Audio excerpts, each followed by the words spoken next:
you know, with the Democrats trying to revise our history and them saying that our founding fathers were racist, I would like to share this video on how our nation started. And contrary to what the Democrats are saying, this nation was made great because of the Americans. The people made it great. And if it wasn't for Christopher Columbus having sailed to the Americas and petitioned the Spanish government for money and ships and men, it wouldn't have been, who knows how long it would have taken America to discover, and America wouldn't be around if it wasn't for Christopher Columbus, the risk taker, deciding to come across the ocean. Because until Christopher Columbus, we had not had a really good record of who came to this land first. And some say that there was a bishop in the 1600s, no wait, I think it was in the 15th or 16th century, that came through the north, through Greenland, and sailed through Canada, and he was the first to discover it. Some say that through the Bering Straits, through Russia and Alaska, they walked over and came down, and they came over, but we don't know when. Some say that there was another person who came from the northeast and came down and lived around Massachusetts in that area. But until Christopher Columbus, there was no real record of who came over and who came and who didn't. So Christopher Columbus was the first to record his voyage. And we give him thanks because that set in motion what happened next in America. So the Spanish were the first. They had Florida, and the Spanish traveled and explored all of Latin America and the Caribbean. And the English and Swedes and the Dutch, and the French, they explored the northeast. And the French explored all of the Midwest from up to down.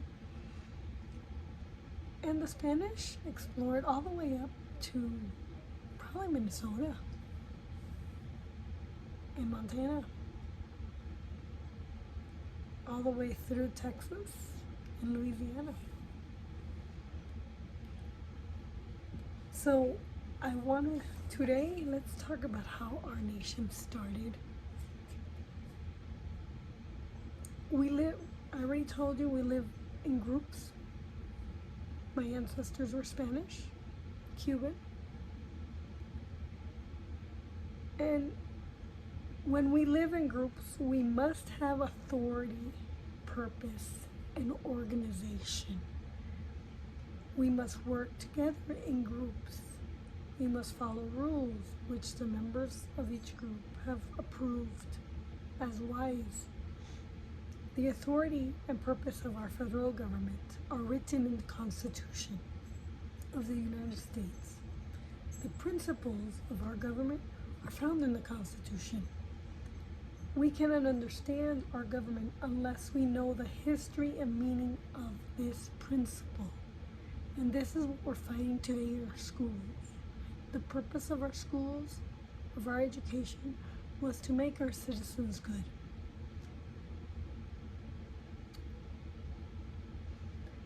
Why did the makers of the Constitution accept these rules and refuse to accept other rules?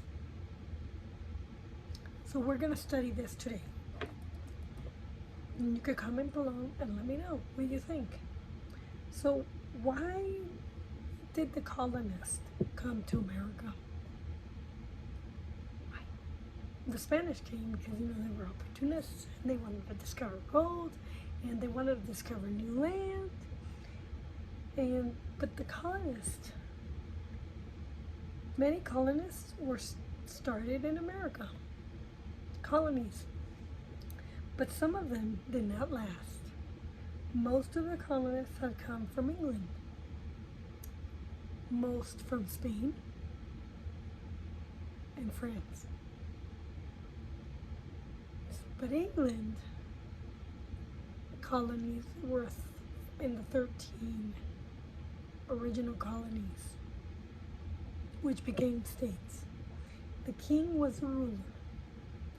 Each colony settled by colonists who came for a purpose. The purpose was not the same for everyone. In Virginia, they came for trade. They cut lumber and they grew tobacco. The Pilgrims, the Puritans, they settled in what is now Massachusetts. It was a rather big land. They came to be free to worship in their own way. The Quakers came and they settled in Pennsylvania, and the Roman Catholics, they came and they settled in Maryland. And they all came for the same purpose. The Dutch came to trade. And they settled in New York. The Swedes, the Finns, they came to Delaware and New Jersey in order to enjoy more freedom. The French, they settled in Canada. And the Spanish settled in Florida, Louisiana, Texas, New Mexico, Arizona, Colorado, Nevada, California, Mexico, South America, Central America, the Caribbean, and they wanted to trade with the Indians and teach them their ways. Many Spanish married Indians, and many Spanish not. One by one, the colonies of other nations came under the control of England. In 1776, there were 13 English colonies. These 13 became states. The English people had a king and elected representatives who make laws. The lawmaking body was called the Parliament. The people could always tell the lawmakers if they did not like their laws. Sometimes the people were able to change the laws. The king and the Parliament governed the colonies in America.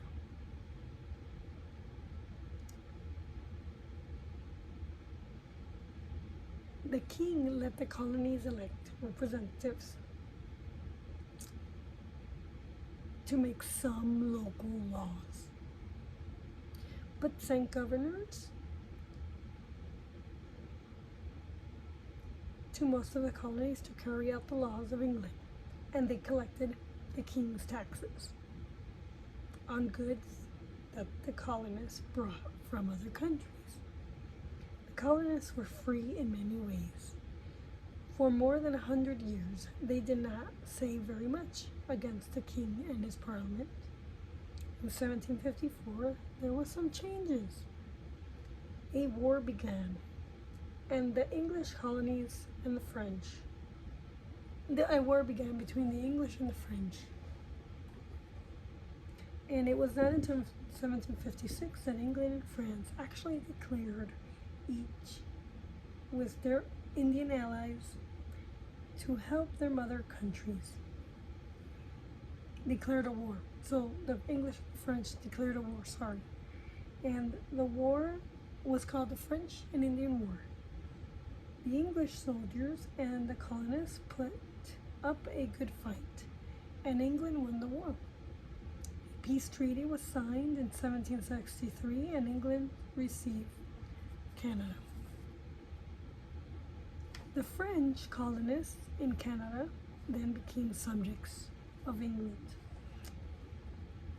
That's why Canada has French and English. The cost of the war was always high. Kind of like now with Russia, China, Taiwan. England had to fight France, both in Europe and in America. Times were hard and England needed more money. So the king thought, those colonists, they're using goods on which taxes for such goods without giving any reason.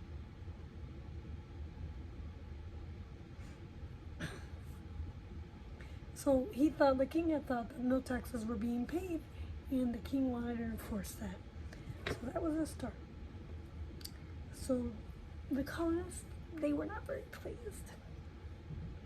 And they said they could not be searched unless the officers gave them a written statement telling why the searches were made. The officers took orders from the king and refused to listen to the colonists. For many years, the king and the parliament had taxed goods that were brought into the colonies. England wanted the colony to trade with her. She had told the colonists what goods they could trade, they could make, and whom they could trade. Following the war with France, England kept an army of soldiers in the colonies, and King George III decided that the colonists should pay the cost of the army. So Parliament passed a new tax law. It forced the colonies to buy tax stamps and to put them on newspapers, deeds, and business papers. The colonists could neither buy nor sell anything without paying new taxes. And the colonists were not against taxes. But they had never refused to pay taxes on goods from other countries, but they did not like to be taxed against their wishes. Kind of like now. They did not have representatives in Parliament. They said it was wrong to force the colonists to pay the taxes. It was against the rights of the Englishmen. For 100 years, all Englishmen had said that they could be taxed only by their own representatives. Never before had the king said that this was not true. At first, King George III and the Parliament refused to change the tax laws. Many of the colonists could not buy the tax stamps. Some of the people took the stamps and burned them. At last, the friends of the colonists, the Parliament, had the tax change. Parliament then put a tax on all paint, paper, glass, lead, tea that was brought into the colonies. Again, the colonists did not like the new taxes, so they refused to buy any goods from England until the tax laws were changed. So the king and the Parliament agreed to do away with all the taxes except the one for tea. And the king said, there must always be one tax to show that we have the right to tax, and as such, I approve of the tea tax. He decided that the colonists must pay it. He ordered his soldiers in America to collect it. So the colonists decided to hold a meeting. The elected representatives who met in Philadelphia in 1774, they held a meeting and they called it the Continental Congress. All the English colonies except Georgia, in what later became the United States, sent representatives to the meeting. The representatives sent a petition to King George III, asking him to respect the rights of the colonists. But the king refused, and the Continental Congress was held again in Philadelphia on May 10th, 1775, and remained in name at least in session until it was followed by the Congress of the Confederation in March 1781. So the Continental Congress decided to fight England. On June 15, 1775, George Washington was selected to lead the soldiers. He had helped win the war against the French and the Indians, and he knew how to organize an army. George Washington did not want to be a general. He loved peace and he hated to fight. But he thought that the colonists were right, and he was willing to help, and he was qualified. So he accepted. He left the meeting to train his soldiers and carry on a war. So the Declaration of Independence, at first, the colonists thought the King George III would give them back their rights. But the king would not change his mind. So they decided to separate from England and set up their own government. They agreed to write the Declaration of Independence. A committee was appointed to write it. Thomas Jefferson was the leader of the committee. The committee did work well and reported to the Continental Congress. On July 4th, 1776, the Declaration of Independence was voted upon by the Continental Congress, and they accepted it. The Declaration did 4 things. 1, it stated some of the principles of the government. It said that God had given all persons the right to live, to be free, to work, and to be happy. Second, it said the purpose of government is to protect the rights of people. Government should not make laws without the consent of the people. When it does, the people have a right to quit their government and start a new one. Third, it listed the rights of the colonists. And they said that the king and the parliament had gone against these rights. It listed the things that they had done wrong, which the colonists did not like, and then 4, it declared that the colonists were separating from England, and they would set up a new government. And all 13 colonies agreed, and they became the first states.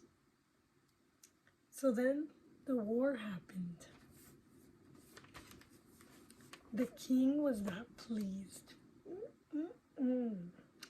Nope, he was not. So he decided that England would fight. And it was a long and hard war. George Washington refused to end the war. He knew that the colonists had to win if they wanted to be free in the years to follow. So Spain had declared war with England too. And England had to fight another war with France. So isn't that what's happening now with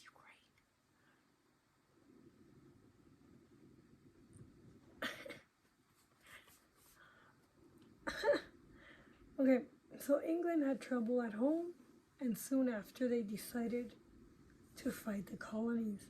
Spain had declared a war on England. Also, England had to fight another war with France. The French sent help to the colonies. It was hard for England to carry on wars both in Europe and in America. The English soldiers in America were tired of fighting. England decided to end the war. The English surrendered at Yorktown, Virginia, and they made a treaty of peace, which ended the war and was signed in 1783. So July 4th is the birthday of the United States, and we call that Independence Day. It helps us to remember how the colonists won the right to set up our government in America. The colonists were determined to win the war against England.